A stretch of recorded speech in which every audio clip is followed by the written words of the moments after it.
Le grand journal avec le ministre de l'immigration, de l'intégration, de l'identité nationale et du développement solidaire, Éric Besson. Donc Ali Badou va vous parler de cette France-là que vous connaissez. Cette France-là, c'est un collectif, des chercheurs, des journalistes, des militants qui poursuivent un travail avec un livre noir de l'immigration qu'ils publient. Je ne sais pas si vous l'avez reçu, il a été envoyé aux parlementaires. Mais pas encore, justement. Si je peux en profiter pour faire une petite annonce, je le lis dans la presse, il est annoncé, mais comme vous savez qu'il est édité à compte d'auteur... On va réparer ça et on va vous l'offrir. Je ne l'ai pas. Démarche originale, c'est très intéressant, 450 pages, pas pour s'indigner, mais pour décrire l'an 1 du tout nouveau ministère de l'immigration et de l'identité nationale. Il y aura un volume par an pendant tout le quinquennat. On y trouve des histoires des personnes qui ont été éloignées, je crois que c'est comme ça qu'on dit dans le jargon officiel, qui ont été expulsées ou chassées.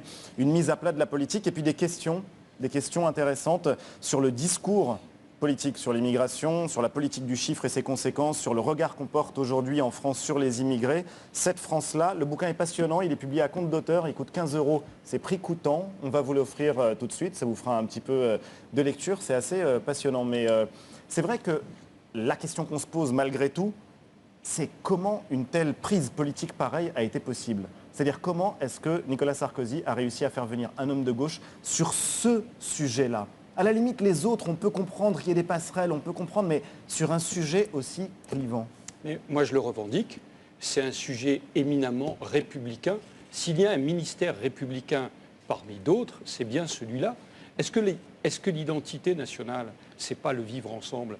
Est-ce que si vous allez interroger des Américains, des Algériens, des Maliens ou des Argentins, est-ce qu'ils ne seront pas fiers de leur identité nationale? En France, on a un complexe avec ce sujet. Regardez là. C'est Jean-Marie Le Pen qui nous l'a inculqué. Pardon? C'est Jean-Marie Le Pen qui nous l'a inculqué le complexe. Eh bien justement, il faut républicaniser ce qu'on avait laissé à Le Pen. Moi, j'ai deux exemples à vous donner. Obama et Ségolène Royal. L'une ayant inspiré l'autre. Je plaisantais là, pardon. Oui, pour ce qui concerne Obama, il a parlé patriotisme, il a parlé drapeau américain, histoire. Qu'est-ce qu'on a dit en France? Obama, c'est génial, c'est le patriotisme sans le nationalisme. Les mots ont des charges particulières. Identité nationale et patriotisme, c'est deux choses un peu différentes. Non, c'est exactement... Et puis, accoler identité nationale à immigration, enfin ça on vous l'a déjà fait, mais c'est suggérer que l'une est menacée par l'autre. On en a déjà discuté ensemble. L'histoire de l'immigration et de l'identité nationale, ça a partie liée, si on emploie des mots pompeux, c'est une dialectique permanente. L'immigration a enrichi la France, elle lui a apporté. Il n'y a pas d'ambiguïté sur le sujet. Et en même temps, elle génère des tensions.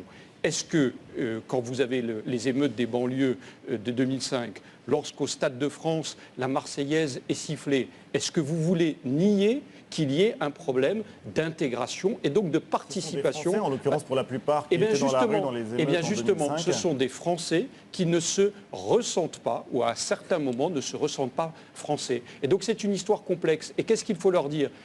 L'identité de la France, elle est simple. Soit vous dites c'est une identité chrétienne, soit vous dites c'est une identité républicaine. Et moi je dis c'est une identité républicaine avec des droits et des devoirs. Et ça veut dire qu'il faut expliquer ce que sont les valeurs. Liberté, égalité, fraternité, laïcité, place de la femme, et avec ça, vous faites ce vivre ensemble qui fait une nation. Et on ne peut pas en permanence dire que quand les autres parlent de leur unité nationale, c'est noble, et lorsque c'est nous qui le faisons, c'est indigne.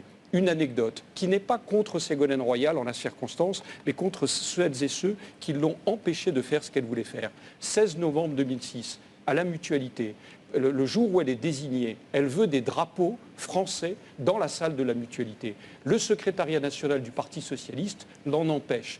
Pas de drapeau français. Vous imaginez, pour une candidate à l'élection présidentielle en France, ça veut dire quoi? Que le drapeau français, qui est notre histoire et notre emblème national, on n'a pas le droit de l'utiliser. Moi, je le revendique. Deuxième chose, vous avez dit un homme de gauche. Est-ce que vous savez que les socialistes portugais, les socialistes espagnols, les travaillistes anglais ont exactement la même politique que la France? Que la France est plus généreuse en matière de droit d'asile, que la durée de rétention dans les centres de rétention est plus courte en France que dans la moyenne des pays de l'Europe, loin s'en faut. Je pourrais continuer à décliner. Les auteurs de ce livre... continuer le débat longtemps, c'est vrai. Oui, les auteurs de ce livre ont une thèse qui est à leur honneur. C'est pas une thèse, c'est de l'observation. Si, ils ont une conviction. Je les connais, je la connais. Ils sont partisans de ce qu'on appelle la libre circulation. Ils disent, comme à l'intérieur de l'Europe, il faut une libre circulation, il devrait y avoir une libre circulation entre les pays du Sud et le Nord. Moi, je dis que cet idéalisme-là, c'est une erreur totale. Si vous faites ça, vous détruisez le ciment social de nos nations et ça se retourne contre les étrangers en situation légale. Nous reparlerons du sujet d'une façon différente tout à l'heure dans la deuxième partie de l'émission avec le film Welcome dans lequel joue Vincent Lindon et que vous avez vu. Je vous en demanderai peut-être un mot tout à l'heure, mais on va enchaîner tout de suite avec un programme qui passe ce soir sur Canal à 22h40 et qui s'appelle le Storytelling. C'est un documentaire passionnant sur ce qui est devenu l'arme de communication moderne par excellence, c'est-à-dire l'art de raconter des histoires tout simplement. L'auteur du documentaire et du best-seller, c'est un livre qui a un énorme succès, qui porte le même nom, est avec nous, voici Christian Salmon.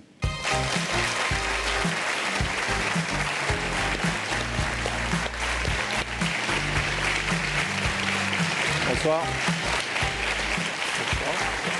Donc nous en avions parlé du livre avant qu'il devienne un succès ici, c'est Ali Badou qui en avait parlé. Je crois que c'était à François Hollande à qui vous aviez offert le livre. Apparemment, ça ne porte pas, bon, pas toujours. En lui disant que ce qui avait peut-être manqué à Ségolène Royal, c'est la capacité à raconter une histoire, contrairement à Nicolas Sarkozy pendant la campagne. Alors l'art de raconter des histoires, c'est vieux comme le monde et c'est devenu un art moderne. Oui, tout à fait. C'est à peu près à l'époque des Clinton,